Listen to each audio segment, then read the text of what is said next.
Good morning, everybody. Welcome back to MUFC versus everybody. Welcome back to the channel. I am your host, Sean, as always, and back again with another Manchester United Daily News Roundup. Lots going on this morning. Obviously, we had a big David Ornstein bomba drop yesterday that I was very delighted to get back in the afternoon and get your thoughts on that. If you haven't yet watched that video on Ugarte, go check that out.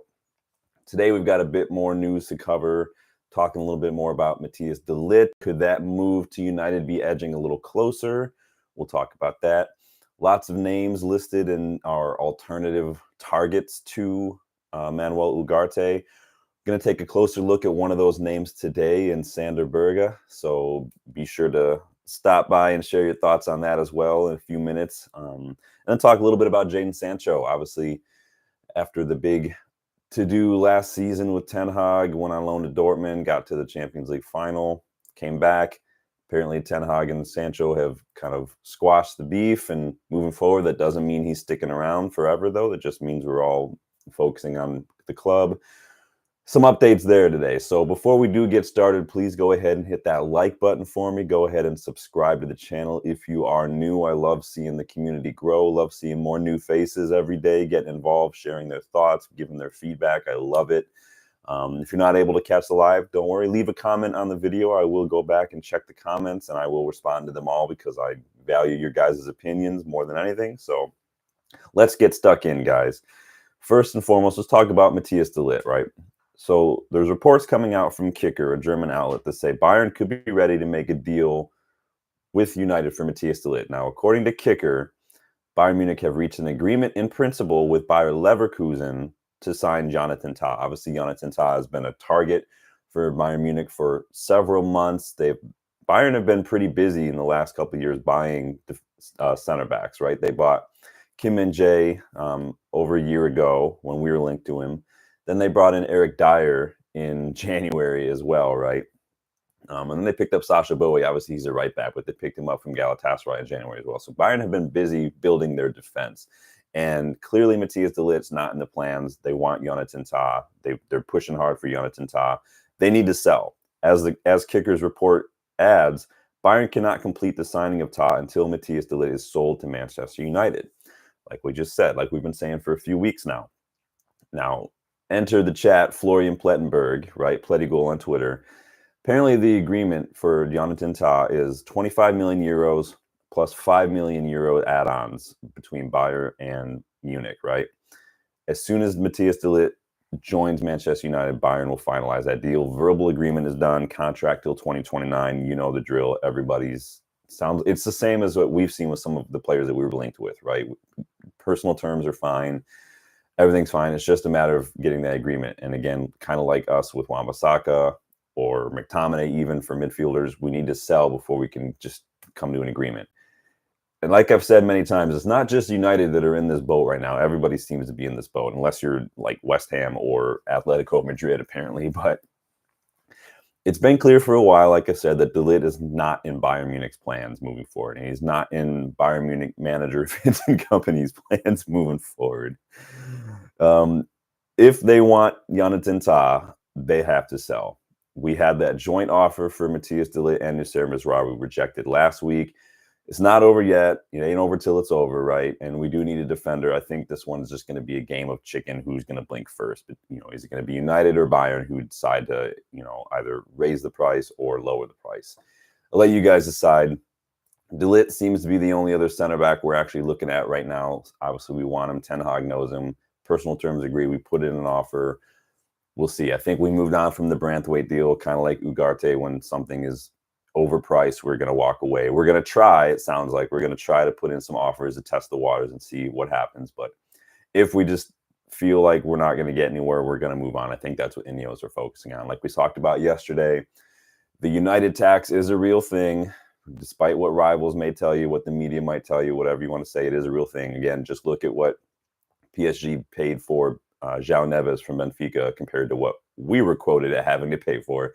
Literally like half the price. So anyone who thinks United tax isn't a thing can do one, because we get charged. And the problem is that we've indulged this over the last decade. We've indulged it. We've overpaid for so many players because we've had inept incompetent people making the most important decisions at the club, right? We overpay. We've spent months and months in the transfer window chasing one player, like the Harry Maguire situation, only to end up paying what they were asking for in the first place. Like, it's embarrassing. Anthony is a glaring example as well.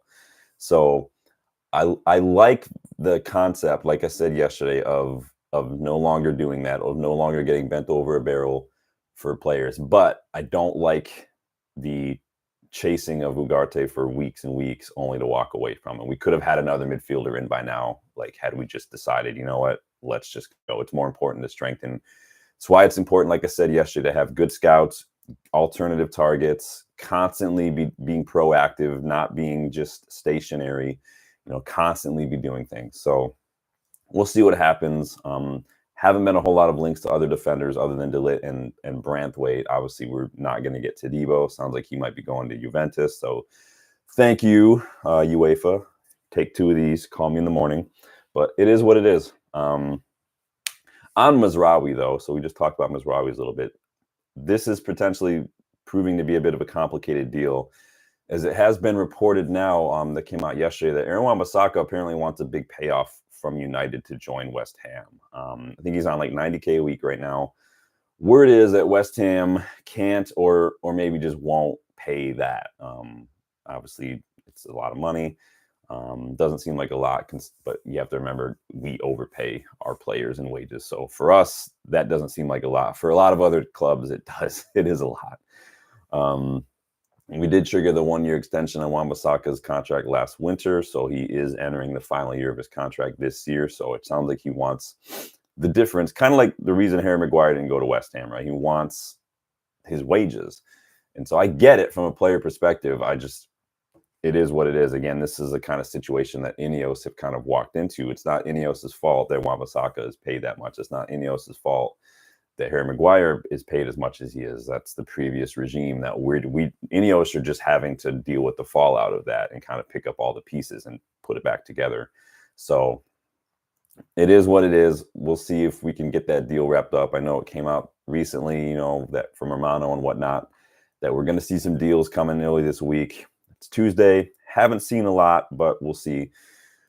Okusan Sheriff, what about the Mazraoui deal? Like we just said, man, the Mazraoui deal, everything is pretty much agreed, other than this little bit of a complication between Wan-Bissaka's wages. Wan-Bissaka apparently wants a payout from United for the final year of his contract because West Ham don't want to pay all those wages. He's on like 90K a week. So we'll see how that goes.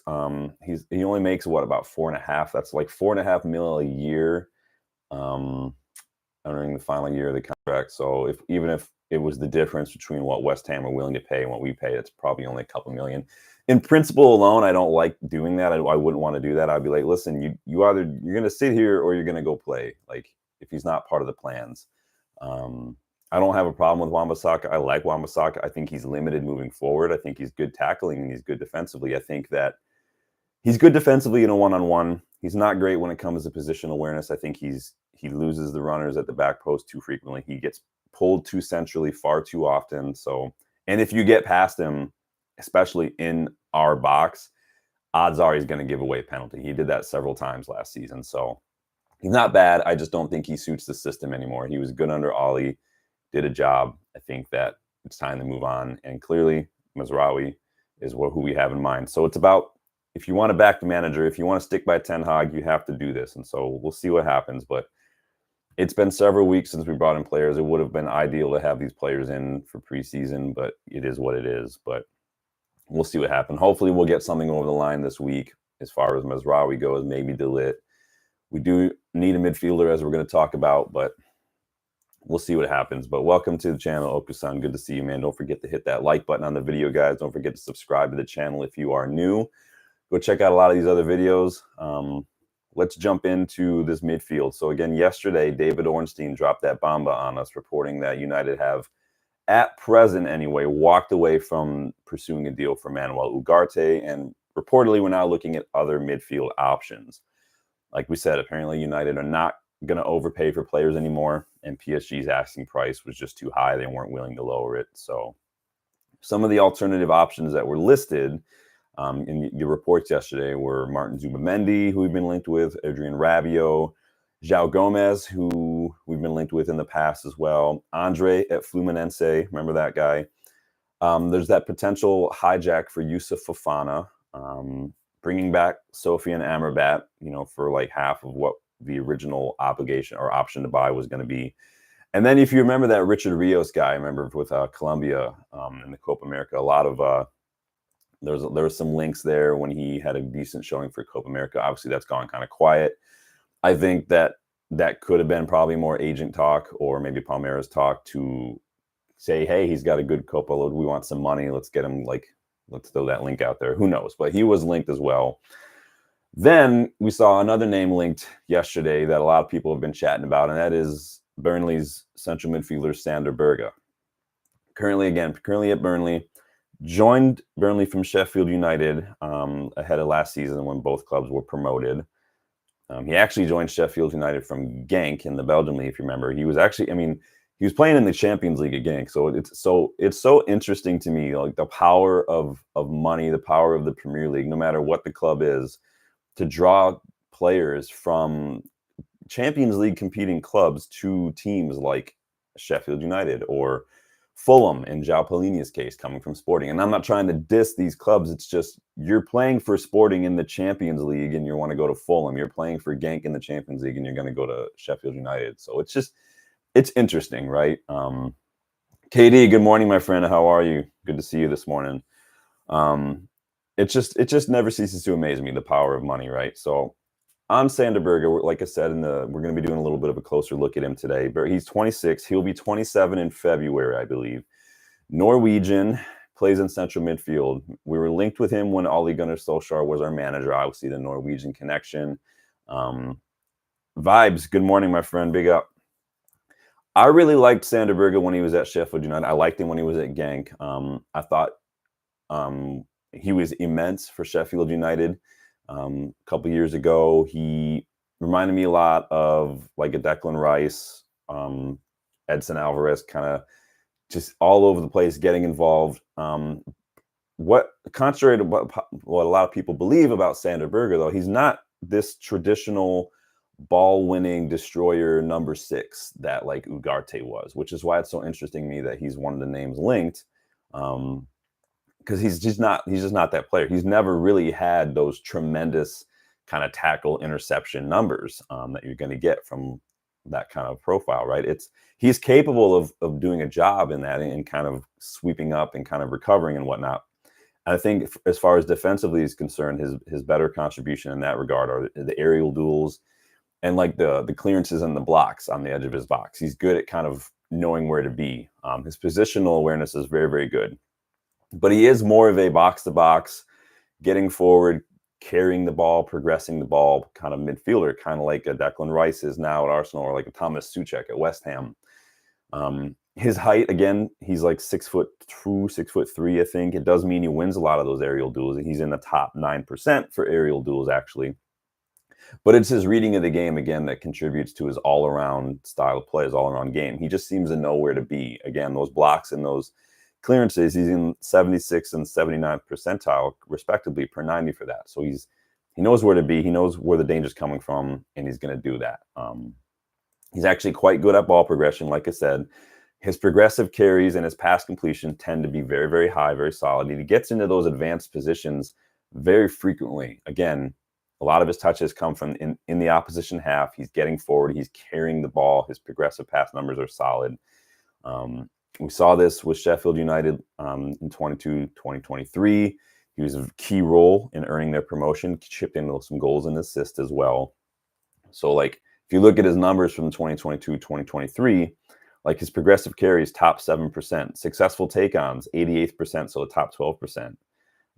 His touches in the attacking penalty area, 91st%, so top 9%. He was in 85th percentile for non-penalty goals, 82nd for assists, shot creating actions. Like he's good at progressing and getting into the final third and moving the ball. The year before, with Sheffield United as well, same thing. Progressive passes, top 9%. Progressive carries, top 4%. Successful takeouts, top 3%. Touches in the area, top 7%. Progressive passes received, so how, in advanced positions, where does he receive the ball? 80th percentile. For a midfielder in that number 8 or in that double pivot role, that's very key. It shows you the kind of profile he is. And it's different. So his game has actually evolved a little bit since he was at Genk. At Genk, his defensive numbers were actually a little higher. He was in the top 20 some odd percent for tackles per 90 as well. So he was getting more defensive, but he's still moving the ball. Again, even in 1920, progressive passes, top 4%, pass completion, 98th percentile, 94th percentile for passes attempted. The guy moves the ball. He carries the ball or he passes the ball and he gets in advanced positions to cause problems. That's Sander Berge's game. He's not this ball-winning defensive midfielder. He's not going to put in these meaty tackles. He's not going to throw his weight around like you're going to see from someone like Ugarte or like what Casemiro has done. He's going to keep things moving forward. And I think, and, that's why maybe we're linked with him. It's his ball progression. He isn't a traditional 6. Again, he gets most of his touches in the opposition half. That might appeal to Ten Hag's system. We do want to play that high line. We do want to win the ball high up the pitch. We do want to kind of maintain possession in the opposition half and move to a very quick transition style of play. Laurie Whitwell actually reported this morning that United are considering Berge, and we've actually already made contact with Burnley, who are prepared to sell him as well. So why am I not super thrilled about the idea of signing Sander Berge? Well, it's not that he's bad, right? It's just a question of, is he better than who we have? And then even if he is better, is he good enough to move the needle towards where we were trying to be, to where we improve the squad enough with this player? Does he offer enough to the starting 11? Does he offer enough on the pitch, in the dressing room, even to get us to that place where we're challenging a bit, where he does make the difference? Is he better than McTominay? Probably, yeah. Is he better than Casemiro? It depends on what you're better at. I think that Casemiro does offer a lot on set pieces, and he does do a lot getting involved. But I think that at this point, Berge might offer more all around. Who knows? He's probably going to take better care of the ball. Casemiro is guilty of giving the ball away very, very frequently. We saw that a lot in the last couple of years. Is Sander Berge a good, like the ideal alternative to Ugarte? No, but not because of quality, but just in the type of player he is. Again, Ugarte, ball-winning midfielder, going to win the ball, give it to someone else. He's going to clean up. He's going to recover. He's going to make tackles, interceptions. That's Ugarte's game. That's not Berge's game at all. Can he do a role? Yeah, but I still don't think that Sander Berge and like a Kavi Manu or a Mason Mount pivot have enough defensive bite to really make me feel comfortable and safe, especially on a counterattack, especially against the press. But who knows? We could convert. I mean, who knows what can happen? But again, most importantly, is he enough to make the difference in challenging for titles? Is he Manchester United quality to what we need to have in order to get back to where we need to be as a club?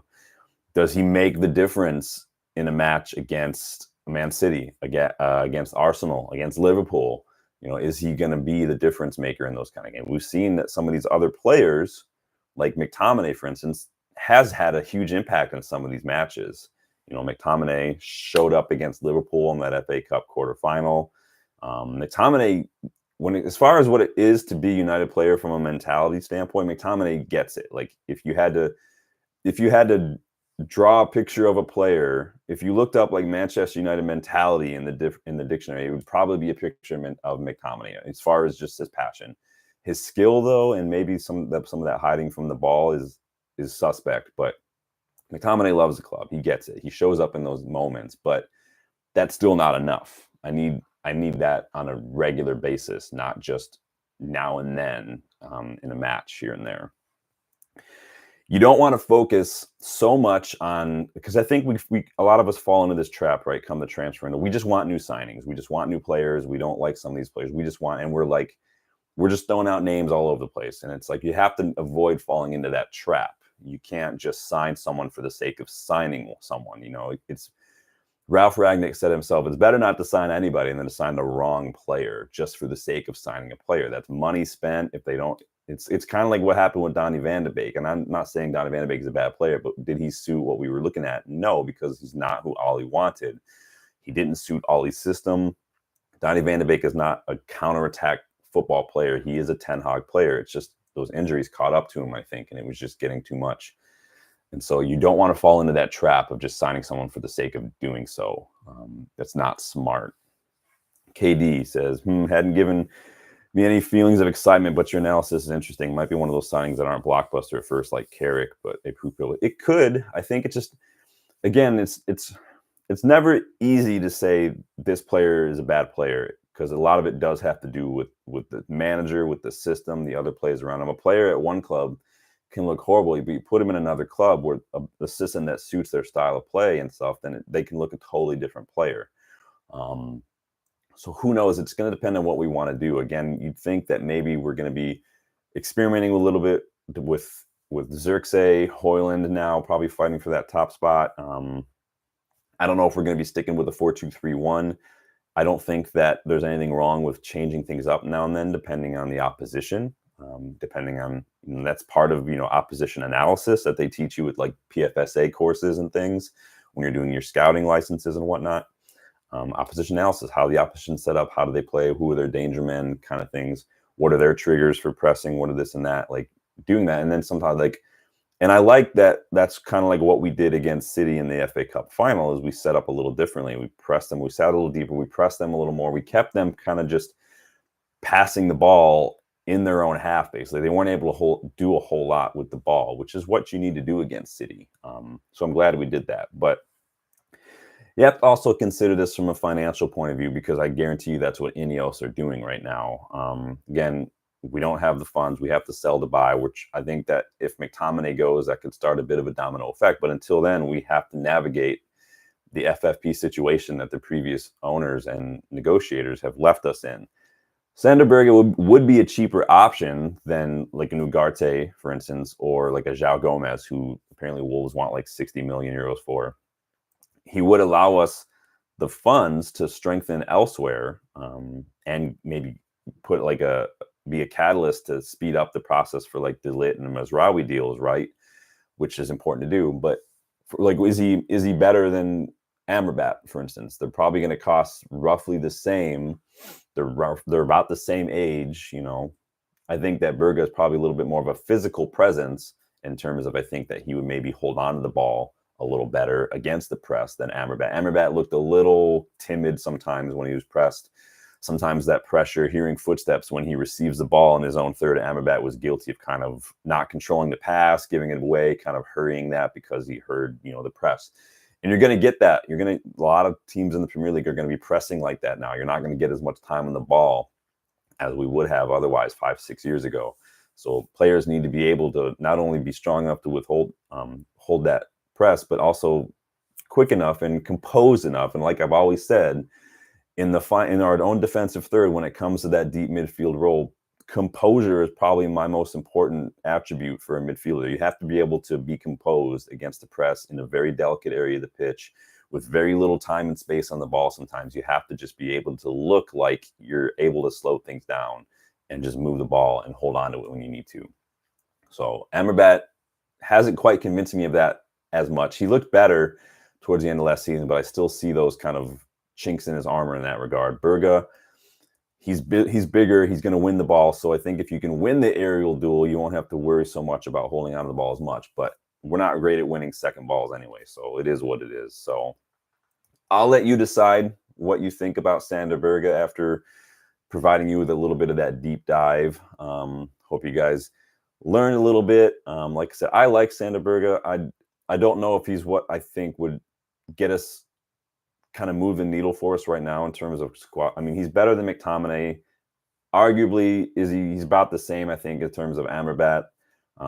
He's not the same profile as you're going to get from like an Ugarte or like a João Gomez in terms of just that ball-winning midfielder. And I don't know if he and Mainu or he and Mount in a pivot will give us enough balance in what we need. I think they're very similar.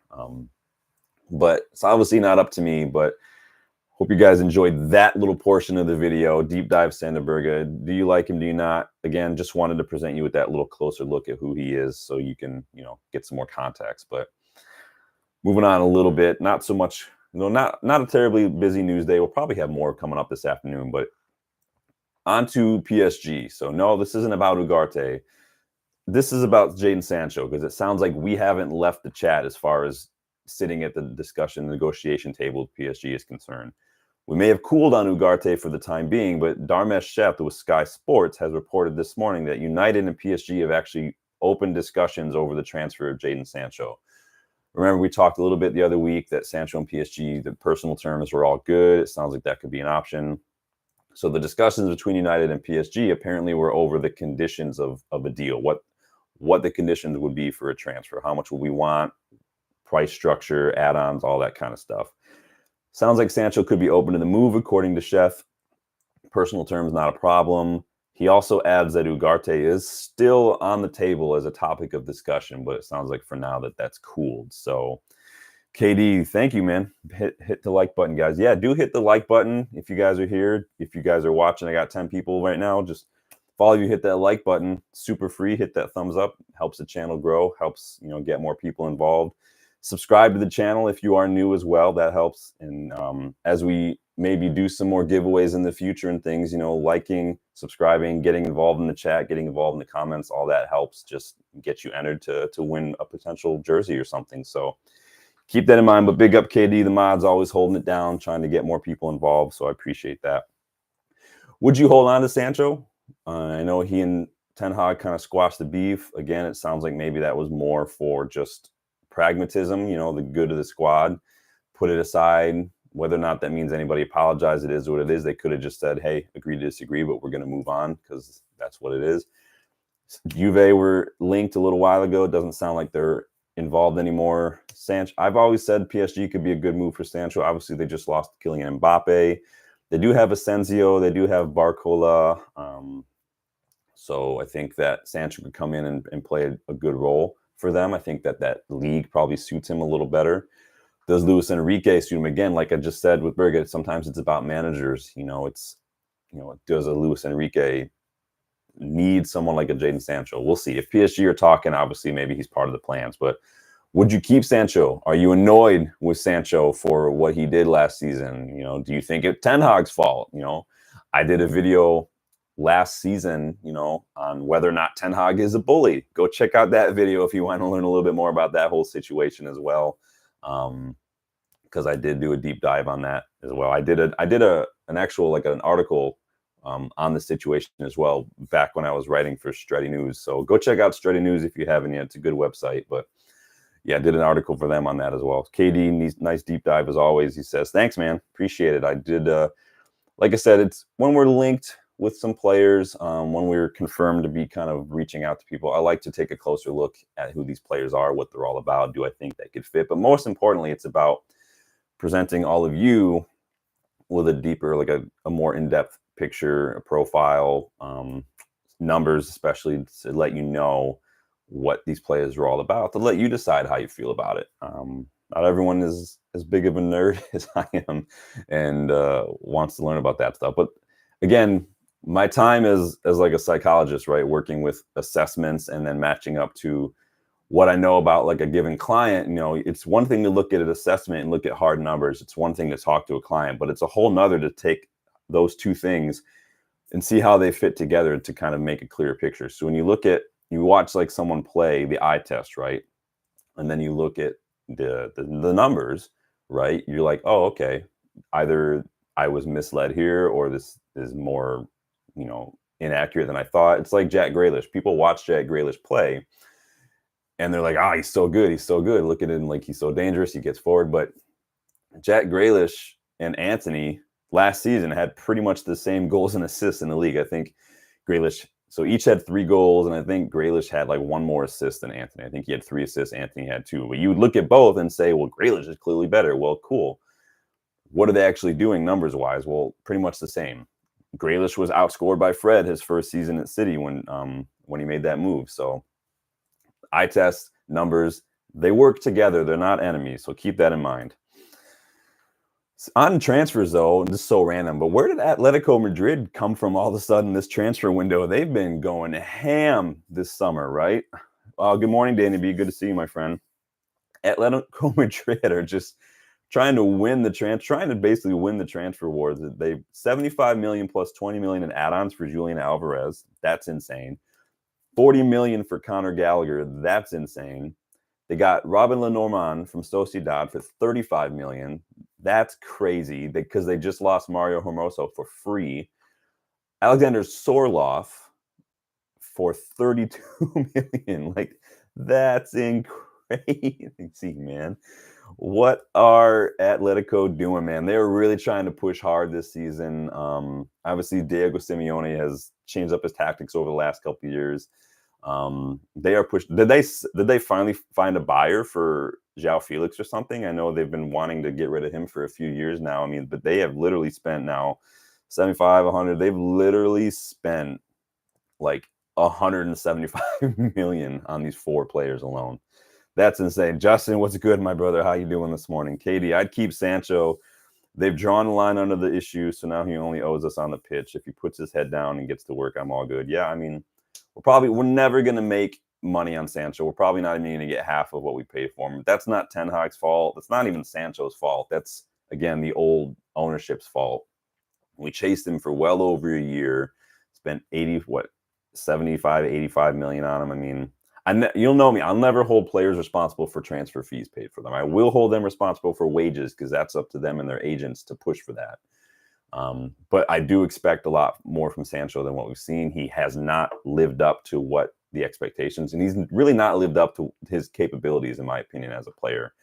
It could just be the Premier League is too much for him. It could just be that he's better suited to the German league or maybe the French league I don't know. But it's not working out in the league. But yeah, Atletico just going crazy, bro. Justin says Atleti are preparing themselves to completely challenge Real Madrid and Barcelona. Also looking at the Olympics, most of the Spanish squad is from Atleti and Barca. I mean, Atletico pretty much is a lot of Spanish players, aren't they? And Barca, I mean, Barca, what they've been doing with their academy and stuff, and I know a lot of it has to do with finances, doesn't help that not only do they overpay their players, but they owe them a lot of money because they've deferred wages. Like we talked yesterday about Frankie de Jong, reportedly up for sale. He's on $600K a week. He's not on $600K a week necessarily because that's what his contract is. It's because Barcelona owe him a lot of money, and that's on top of what they already owe him. It's a big reason why we couldn't get him is Barcelona owed him a lot of money, and he's not going to leave and forfeit all that money. So, Rever, welcome back, buddy. Sancho, big disappointment. I was excited when we bought him. Sancho was always a hard one for me. I didn't think we needed him. I thought at the time that we had other priorities. We needed a striker. I thought that we, again, like we spoke about the other day, defensive midfielders. It's been a while since we bought a defensive. Ollie didn't really buy any defensive midfielders, right? Nemanja Matic was a Jose Mourinho signing, and I think that we neglected that position for a very, very long time. And I think at the time we didn't need another winger. Ollie had bought Amat, he bought Palestri, we had Rashford still. At the time, we still had Elanga as well. So I'm not saying I would have kept Elanga. I'm thinking we had a lot of wingers. It's like where we're at now. We have a lot of wingers. We don't need to buy any wingers. If we sold a bunch, cool, go get another young winger, but we didn't necessarily need them, right? I know we were linked with Bakayoko recently, but we have to sell players. We have too many players. Rever, it's a big red flag when he fell out with Ten Hag. I would sell, but buy any players. Yeah, I did not appreciate what Sancho did. I honestly, I don't even care if he was upset. Like, it is what it is. I don't even care if he thought Ten Hag was full of crap. Like when he said, like, well, he wasn't training. That's cool, but you don't go on social media and just blame everyone else, especially when Sancho already has done that before when he was at Dortmund. Like, to me, it's immature. It's cowardly. It's kind of like when Ronaldo did that interview with Piers Morgan after he was going on and knew he was going on international duty and wasn't going to be at United for several weeks. I mean, you saw Bruno Fernando kind of throw some shade at him entering the Portugal dressing room, that footage. So I think that, like, when players do, I think social media is just kind of a detriment to society in a lot of ways. So we will see what happens there. Happy birthday, by the way, to Robin Van Persie former United striker, turns 41 today. Glad someone's older than me. That makes me feel good. He's now managing Heerenveen in the Eredivisie. I think they just recently played Middlesbrough in a friendly. I think they did lose that one, but he played, obviously, Michael Carrick as a manager of Middlesbrough. So a little bit of a mini reunion there. Kind of cool. What was your favorite Robin Van Persie moment in a United shirt? It is a fun question to ask now that we're celebrating his birthday. For a lot of people, it's probably going to be the volley against Aston Villa, right, to round out that hat trick. I think that was a beautiful ball from Rooney. Van Persie caught that just midair and just destroyed. Maybe it was the free kick against Man City. Remember that one? That kind of Van Persie took that a couple yards outside the box. Little deflection win, and I think that was the winner in that derby. I think it was like 2-2 at the point, and then he scored that one later on. Maybe it was that one. Maybe that's your favorite Van Persie moment. Both are really. Oh, you know what my favorite Van Persie moment is? No. My favorite Van Persie moment in a United shirt has to be, and this is why I get called a shithouse all the time, because I don't care. I'm up for the rivalry. My favorite Van Persie moment in a United shirt is Arsenal having to give us the guard of honor at the Emirates after we locked up the Premier League that season that we bought Van Persie from them, and he had didn't he get the golden boot that season? That's my favorite Van Persie moment in a United shirt. Fuck you, Arsenal. The gets they keep on getting. Yeah, I don't care if I'm a shit. I really don't care. I'm up for the rivalry. I'm up for the tribalism. I do not care. Like I've said before, I am racist against Scousers. Get out. Yeah, Reverie, he agrees. Guard of honor was sweet. That is such a good moment. And I'm glad that we avoided having to do that the other year. But that is my favorite Van Persie moment. I don't care. I'm petty. It is what it is. But that's going to do it for me today, everyone. Short video. I'll leave the chat open for a hot second. Let me go check just to see if any news has come up. Let me know what you guys are thinking about Sander Berge. Obviously, did a little bit of a deep dive today. Not a defensive number 6 like Ugarte or like a João Gomez. He is more of what Declan Rice has become at Arsenal. He is more of that box-to-box, like Thomas Souček, getting more involved and higher up the pitch, carrying the ball, passing the ball, getting a lot of touches in the opposition area. He wins a lot of aerial duels, but it's what's going to happen when you're tall. And then maybe Sancho going to PSG. It sounds like Ligt could be wrapped up maybe sometime soon. Bayern already agreeing to a price with Bayer Leverkusen for Jonathan Tah, but they do need to sell Ligt first. So it's going to be a question of who blinks first, I think, in that regard, United or Bayern. Not really a whole lot going on. It sounds like Obi Martin has passed his Manchester United medical this morning. Obviously, he was flying in, coming from Arsenal's academy, very highly rated. Sounds like his medical is passed. A few more steps to go in that. I think there is some visa and work permit issues going on. Sounds like we've got a promising young striker on our hands, though, to add to the academy, and maybe in another year or so, he'll be ready for the first team. There were reports that he was going to be considered the third striker option, but we'll see. KD, the over-the-shoulder volley to clinch the title, that City one got me too. Yeah, Van Persie's got a lot. Van Persie loved the volley, didn't he? Even at Arsenal, he's got that very strange-looking form when he would strike a volley. It kind of looks like a Holland when he's running, like how early, just hunched over. He's got his arms out, and it looks like the crane move from Karate Kid almost a little bit. But the guard of honor, as KD laughs, that is probably my favorite moment for Van Persie in a United shirt.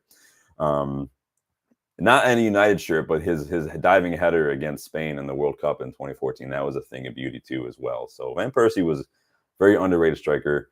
Not underrated, but just I think that just what he could do in and around the box, especially his movement, his positional awareness in the box, especially when he had the ball, was a thing of beauty to watch. I see glimpses of that sometimes in Rasmus Højlund when he has the ball in the box, kind of that turn and let go kind of mentality. But I do like Robin Van Persie. It's a shame that it didn't quite work out for him after that first season. Some injuries popped up. Obviously, we changed managers a couple times in that time as well, and that is never a good thing for players. I don't think Louis van Gaal, used him very, but I think that Louis van Gaal had already kind of moved on from Van Persie at that point. He was already 31, 32 by then. So It is what it is. Rever says RVP technique and shooting was so, yeah, he was so clinical. And he was such a skinny guy too, but like he could hold off people when he's in the box. His shooting was very good. His whole body shape, like I've never seen Van Persie like shoot where he's like leaning back like you see a lot of people do. You can lean back a little bit, but I think a lot of people tend to lean back subconsciously when they're trying for placement. Van Persie, man, he's just that left foot. I don't know if it's just left footers or what, but like it's a thing of beauty to watch Van Persie play in his prime. But that is going to do it for me today, everyone. Thank you, everyone, for stopping by. Don't forget to hit the like button, please. If you haven't, we've got 11 people in here. Guys, just hit that like button. Free. Who we got here? Irfane, Kirdali, new face. Good to see you, my friend. I need Ugarte, Zubimendi. Yes. Ugarte, maybe Zubimendi. Obviously, we've been linked with. It doesn't sound like, at least back in the spring, he wanted to leave Sociedad, but we'll see. We've been linked with him. We've been linked with Sander Berge, who I did a deep dive on today, so go check that out. Again, hit that like button. Totally free to do. It helps the channel grow. Helps me feel good about myself. Subscribe to the channel if you are new. Got a lot of new faces. Check me out on Twitter, MUFC versus everybody. Of course, if there are any late breaking news today, I will be back. I got to go run around a little bit. I got to go lock up this car purchase. Ugh. I have a hard time spending a lot of money on stuff, whether it's a house or my boat, or I'm just like, I don't want it. It's hard for me to pull that trigger, but having a car for like 10, 11, 12 years, if you take care of it, it's a good investment. So that's what we did with our old cars. So we're time to move on. So we'll see how it goes. KD says, looking forward to an Obi screamer in future against Arsenal. That would be great. They've done us when they signed Welbeck. And it's almost written in the stars that Welbeck was going to score joined Arsenal against us, and he did. So it is what it is. Irfane, Sander Berge, is he good? Never watch. Rewind the video, man. When we're done here, go watch my deep dive. Obviously, he joined Sheffield United and then joined Burnley. He's been up and down in Championship and Premier League the last couple of years.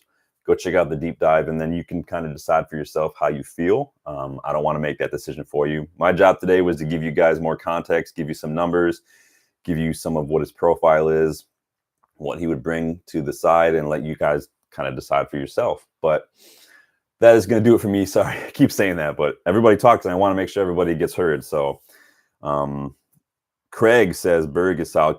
I think Berg is solid. Is he, again, like I said, is he the like-for-like Ugarte, João Gomez player? No, he's not a ball winner, destroyer. He is a box-to-box, number 8, carries the ball, gets involved high up the pitch, kind of a midfielder. So is that what we would need right now? I'll let you guys decide. But all right, this time for real, I am going to take off. Again, if something pops up later, I will be back to get your guys' thoughts and share my own.